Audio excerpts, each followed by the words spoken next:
Welcome back to my YouTube channel, and thank you for following our series on the kings of medieval England.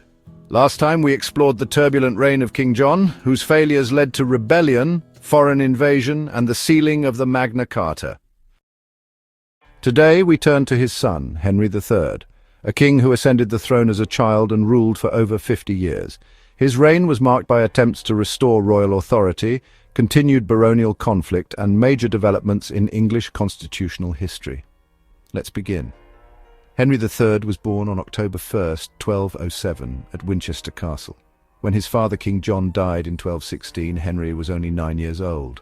England was in the midst of the First Barons' War and the country was divided. Prince Louis of France controlled parts of southern England and had the support of many rebel barons. The child king was crowned at Gloucester Cathedral on October 28, 1216, in a modest ceremony. Lacking a proper crown, a gold circlet belonging to his mother was used. The coronation was rushed, but it served a purpose. It gave England a legitimate native king, in contrast to the foreign Prince Louis. The real power, however, was in the hands of William Marshal, Earl of Pembroke, who acted as regent. According to David Carpenter in The Minority of Henry III, Marshal wisely reissued a revised Magna Carta in 1216 and again in 1217 to gain baronial support. This move, combined with military victories like the Battle of Lincoln in 1217 and naval success at Sandwich, led to Louis's withdrawal. Marshal died in 1219 and was succeeded by Hubert de Burgh and Peter de Roche.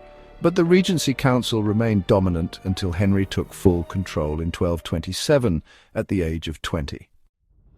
As an adult monarch, Henry aimed to restore royal prestige and central authority, but he faced challenges from powerful barons and ongoing financial constraints.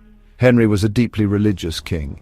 He invested heavily in church building, most notably the rebuilding of Westminster Abbey in the Gothic style, inspired by French models.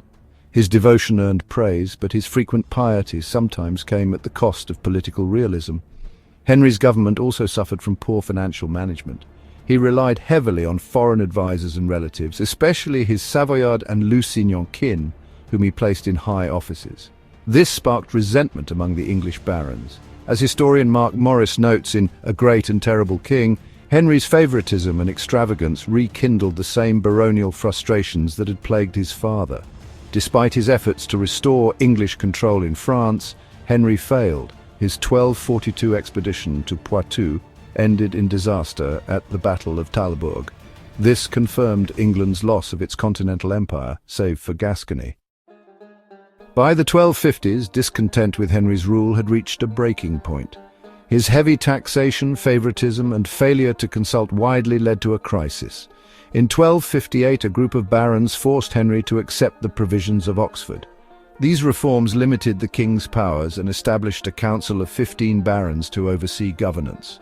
Parliament was to meet regularly and the king's decisions required consultation.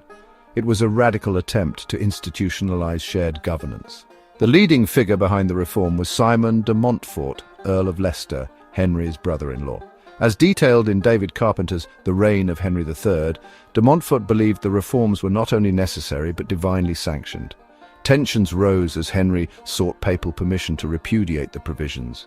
By 1261, he regained papal backing and declared the provisions void, plunging the country into another civil war.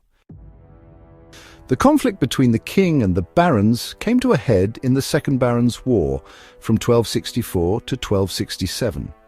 Simon de Montfort led the rebel barons and achieved a stunning victory at the Battle of Lewes in 1264, capturing both Henry and his son Edward. De Montfort then governed in the king's name, but his regime quickly lost support.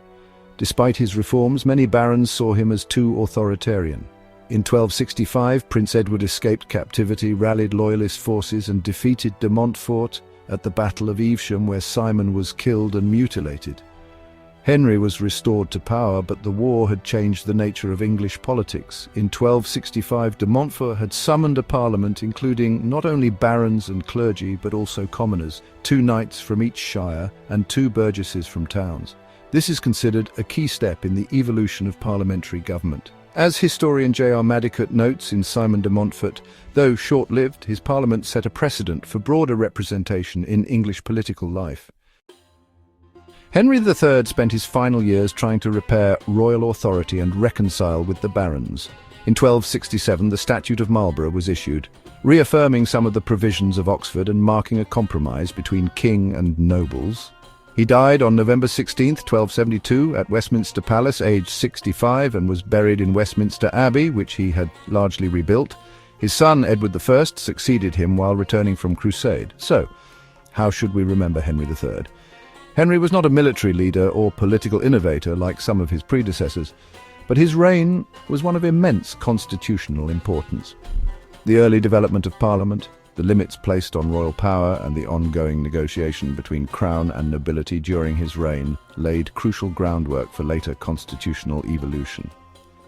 As historian David Carpenter reflects, Henry's long and often troubled reign was a testing ground for ideas about kingship, law, and governance that would shape the future of England.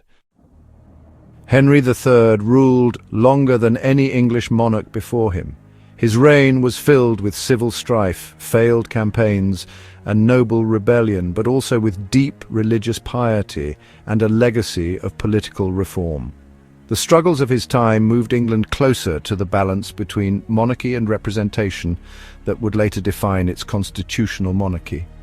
In our next episode, we'll look at his son, Edward I, the warrior king known as the Hammer of the Scots, who reasserted royal power and reshaped medieval England with laws and conquest. Thank you for watching. If you enjoyed this episode, please like, subscribe, and join us as we continue the story of England's medieval kings.